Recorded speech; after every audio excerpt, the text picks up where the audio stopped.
पाकिस्तान का जदीद missile system India के कौन से शहर निशाने पर? नाजरीन, पाकिस्तान के पास मौजूद जदीद टेक्नोलॉजी से लैस मिसाइल सिस्टम दुश्मन भारत के लिए बड़ा डरावना ख्वाब बन चुका है। पाकिस्तान इस वक्त जदीद तरीन मिसाइल रखने वाले ममालिक की सफ में शान से खड़ा है। पाकिस्तान के पास मुख्तलिफ रेंज के मिसाइल हैं। पाकिस्तानी मिसाइल टेक्नोलॉजी से भारत का कोई शहर महफूज नहीं। हतफ-1 एक ही रेंज 100 किलोमीटर तक है और 500 किलोग्राम वॉर हेड ले जाने की सलाहियत रखता है। ये मिसाइल अमृतसर को निशाना बना सकता है। गजनवी मिसाइल की रेंज 300 किलोमीटर है। इस मिसाइल से 2 भारतीय शहर अमृतसर और लुधियाना निशाना बनाए जा सकते हैं। अब्दाली मिसाइल की रेंज 200 किलोमीटर है। ये मिसाइल अमृतसर, जालंधर और लुधियाना में अपने अहदाफ को निशाना बनाने की सलाहियत रखता है। रात क्रूज मिसाइल 350 किलोमीटर तक मार कर सकता है। इस मिसाइल से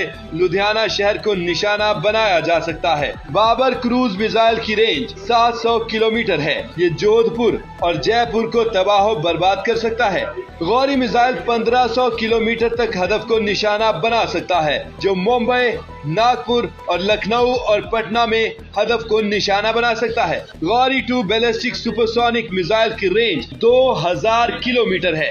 इस मिसाइल से अहमदाबाद, नई दिल्ली, अमृतसर, कोलकाता, मुंबई, बिहार और कन्याकुमारी को निशाना बनाया जा सकता है। अबाबील मिसाइल की रेंज 2200 किलोमीटर है। ये मिसाइल मुंबई, दिल्ली और नागपुर समेत भारत के 80% इलाकों को निशाना बना सकता है। शाहीन 1 मिसाइल की रेंज 900 किलोमीटर है, जो नई दिल्ली को निशाना बना सकता है। शाहीन 2 मिसाइल है जिसकी रेंज 2000 किलोमीटर है। ये मिसाइल नई दिल्ली, अमृतसर, कलकत्ता और मुंबई को निशाना बना सकता है। शाहीन 3 बैलिस्टिक मिसाइल की रेंज 2750 किलोमीटर है। ये मिसाइल भारत के आखिरी सिरे तक तमाम अहदाफ को निशाना बना सकता है। भारत का कोई शहर और कोई फौजी बेस ऐसा नहीं है जो पाकिस्तान की रेंज में ना हो।